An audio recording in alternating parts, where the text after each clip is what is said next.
यार मेरा अकाउंट खुल क्यों नहीं रहा? शिट, ये तो हैक हो गया। Welcome back to candidates cape. एक ऐसा दौर था जब हमें पोस्टमैन का इंतजार करना पड़ता था अपनी चिट्ठी भेजने के लिए, फिर दिनों दिनों जवाब का वेट करो।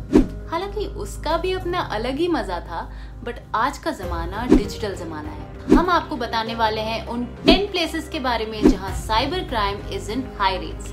But first subscribe to our channel. कर लिया? So what are you waiting for? Let's go. Technology और डिजिटल एडवांसमेंट की वजह से आज की डेट में ना ही एम्प्लॉयमेंट अपॉर्चुनिटीज बूस्ट हुई हैं, but also quick news bytes, live streaming, gaming and entertainment factor में भी हमें काफी बेनिफिट मिला है। But every boon comes with some sort of bane, right?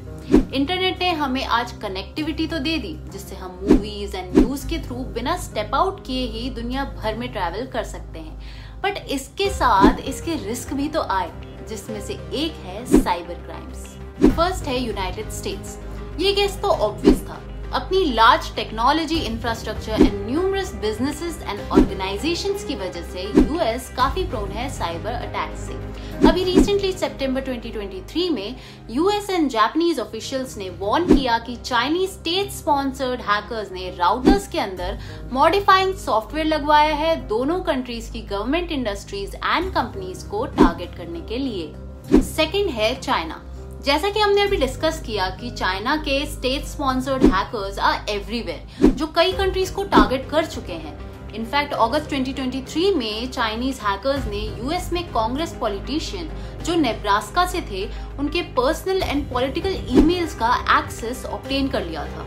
Third is Russia. आपको रशिया यूक्रेन का तो कॉन्फ्लिक्ट पता ही होगा ना।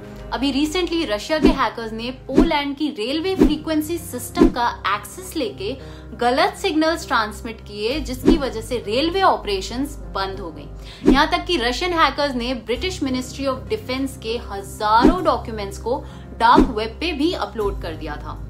God, scary.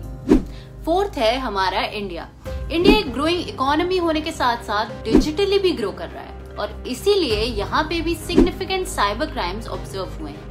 According to a report, Canadian PM Justin Trudeau के इंडिया पे एक्यूजेशन के बाद एक इंडियन हैकर ने इसको मोटिवेशन के तौर पे यूज किया और कनाडा के मिलिट्री एंड पार्लियामेंट्री वेबसाइट्स पे साइबर अटैक किया, जिससे उनके सिस्टम ऑपरेशन सिग्निफिकेंटली स्लो हो गए। मुझे सच में समझ नहीं आ रहा है ये इंसिडेंट स्कैरी ज्यादा है या फनी। नाउ फिफ्थ बताने से पहले एक और reminder that go and subscribe our channel first. Fifth is Brazil.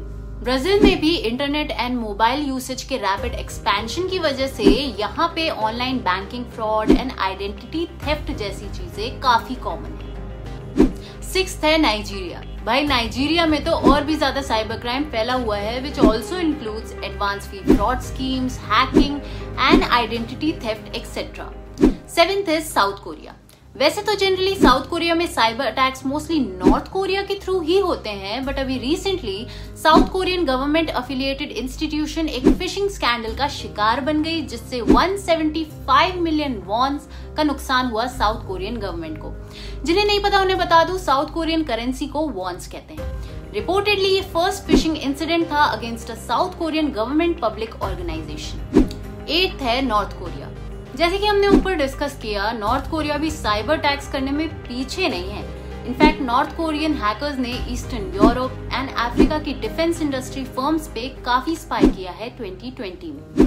Researchers ने बताया है कि नॉर्थ कोरियन हैकर्स ने अब अपना फोकस कॉइन माइनिंग अटैक से एस्पियोनेज पे शिफ्ट कर दिया है। नाइन्थ है ईरान। इस कंट्री के हैकर्स के तो क्या ही कहने। कहते हैं ईरान के रिवॉल्यूशन डे सेरेमनीज के दौरान इन हैकर्स ने स्टेट द्वारा चलाया जाने वाला टेलीविजन ब्रॉडकास्ट डिसरप्ट कर दिया था इरानियन प्रेसिडेंट इब्राहिम रईसी की स्पीच के दौरान। इनफैक्ट हैकर्स ने डेथ टू खमीनी का स्लोगन भी एयर कर दिया, जिससे सिटीजन्स को एनकरेज किया जा सके to join anti government protest.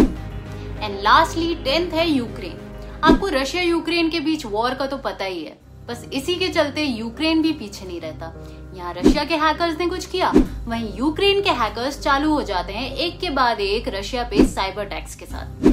तो ये थी कुछ lesser known information about countries and their hacking culture in today's world. जैसे जैसे टेक्नोलॉजी आगे बढ़ रही है, इट बिकम्स वेरी क्रूशियल कि कंट्रीज अपने साइबर सिक्योरिटी प्रैक्टिसेस को स्ट्रॉन्ग करें एंड ऐसे मेजर्स अडॉप्ट करें जिससे हैकिंग के स्टेटिस्टिक्स में सुधार आए। आपने ऑनगोइंग इजराइल पैलेस्टीन वॉर के बारे में तो सुना ही होगा। इस वॉर का स्टार्टिंग पॉइंट क्या था? मोसाद, जो कि इजराइल की इंटेलिजेंस एजेंसी है, उसका फेलियर। कितनी वार्निंग्स दी गई मोसाद को कि कुछ बड़ा होने वाला है, but their failure to act upon it made such a huge deal. जबकि मोसाद ने अपने इंटेलिजेंस सिस्टम से कितने सारे पॉसिबल अटैक्स से खुद को बचाया है। पता नहीं इतने बड़े अटैक को कैसे देख नहीं पाई। खैर, हम तो बस यही प्रे करेंगे कि ये जंग खत्म हो जाए एंड इजराइल और पैलेस्टीन दोनों ही समझौता करके शांति से रहें, क्योंकि जंग से सिर्फ ह्यूमैनिटी का नुकसान ही हुआ है। आपको प्लेसेस एंड कंट्रीज के बारे में एक्स्ट्रा विजिलेंट एंड एक्सपर्ट बनाएं। जल्दी से कमेंट्स में हमें बताएं कि आपका क्या ओपिनियन है कि कैसे हम साइबर अटैक्स को कम कर सकते हैं आने वाले टाइम में। और जुड़े रहिए कैंडिडेटस्केप के साथ। Do like, share and subscribe to our channel and stay connected for more such relevant information.